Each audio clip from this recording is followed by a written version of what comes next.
কুসুম সিরিয়ালের আগামী পর্বে এমন এক বিস্ফোরক পরিস্থিতি তৈরি হতে চলেছে যা গাঙ্গুলি বাড়ির ভেতরটাই কাঁপিয়ে দেবে। গল্পের শুরুতেই আমরা দেখতে পাই গাঙ্গুলি বাড়ির বাগানে দাঁড়িয়ে আছে কুসুম। তার চোখে মুখে এক অদ্ভুত আত্মবিশ্বাস আর জেদ। পাশে দাঁড়িয়ে আছে অনুশ্রী আর আয়ুষ্মান। দুজনেই কুসুমকে সাহস যোগাচ্ছে। কিন্তু আজকের কুসুম আর আগের সেই সাধারণ মেয়ে নয়।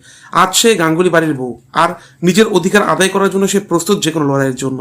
কুসুম সবার সামনে স্পষ্টভাবে বলে দেয়, আমি এখানে শুধু বউ করে আসিনি, আমি আমার নিজের জায়গা তৈরি করতে এসেছি, আর আমি এটা করবই। এই কথা শুনে অনুশ্রী কিছুটা অবাক হয়ে যায়, কিন্তু আয়ুষ্মান গর্বে ভরে ওঠে, কারণ সে জানে কুসুম একবার কিছু ঠিক করলে সেটা করেই দেখাতে পারে।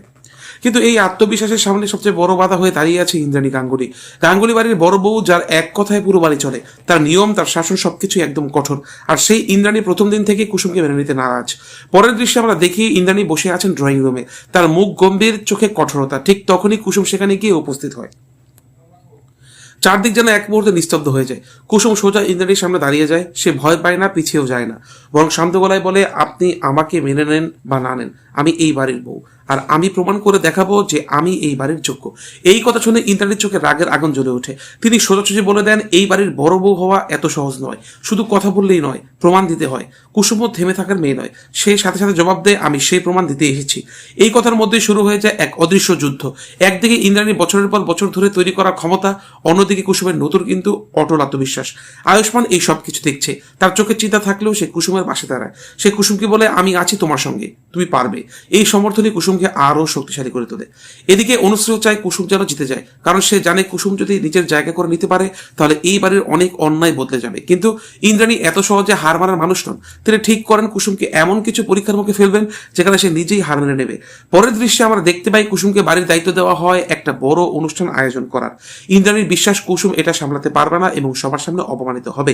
কিন্তু কুসুম এই চ্যালেঞ্জ গ্রহণ করে। সে রাত দিন এক করে কাজ শুরু করে দেয়। বাড়ির সব কাজ, অতিথিদের তালিকা, সাজসজ্জা সবকিছু নিজের হাতে সামলাতে থাকে। এই সময় অনেক বাধা আসে। কেউ তাকে সাহায্য করে না, কেউ ইচ্ছে করে ভুল তথ্য দেয়, আবার কেউ কেউ চায় সে ব্যর্থ হোক। তবুও কুসুম থামে না, কারণ তার একটাই লক্ষ্য, নিজেকে প্রমাণ করা। অন্যদিকে ইন্দ্রাণী সবকিছু চুপচাপ লক্ষ্য করেন। তিনি অপেক্ষা করেন সেই মুহূর্তের জন্য কুসুম ভুল করবে। অবশ্যই আসে সেই বড় দিনের মুহূর্ত, সবাই উপস্থিত। ইন্দ্রাণী মনে মনে ভাবছেন আজ কুসুমের আসল চেহারা বেরিয়ে আসবে। কিন্তু ঠিক তখনই ঘটে যায় বড় টুইস্ট। সবকিছু নিখুঁতভাবে সম্পন্ন হয়, অতিথিরা প্রশংসায় ভরিয়ে দেয়। গাঙ্গুলি বাড়ির সবাই অবাক হয়ে যায়, আর সবচেয়ে বেশি অবাক হন ইন্দ্রাণী নিজে। তিনি বুঝতে পারেন কুসুমকে এত সহজে হারানো যাবে না। কিন্তু এখানেই গল্প শেষ নয়, কারণ ইন্দ্রাণী মনে এখনো সন্দেহ, অহংকার আর জেদ সবকিছু রয়ে গিয়েছে। এখন প্রশ্ন হচ্ছে, ইন্দ্রাণী কি সত্যিই কুসুমকে মেনে নেবে, নাকি নতুন কোনো ফাঁদ তৈরি করবেন তাকে হারানোর জন্য? কুসুম কি এই লড়াই জিততে পারবে, নাকি গাঙ্গুলি বাড়ির এই অন্দরমহল তার জন্য আরো কঠিন হয়ে যাবে? এই সমস্ত প্রশ্নের উত্তর জানতে হলে আপনাদের অবশ্যই আগামী পর্বটি দেখতে হবে। আপনাদের কি মনে হয়, কুসুম কি পারবে ইন্দ্রাণীর মন জয় করতে? কমেন্টে অবশ্যই জানাবেন। আর এমনও আরো আপডেট পেতে এখনো চ্যানেলটি সাবস্ক্রাইব করে দিন, ভিডিওটিতে লাইক দিন এবং বন্ধুদের সাথে শেয়ার করতে ভুলবেন না। ধন্যবাদ।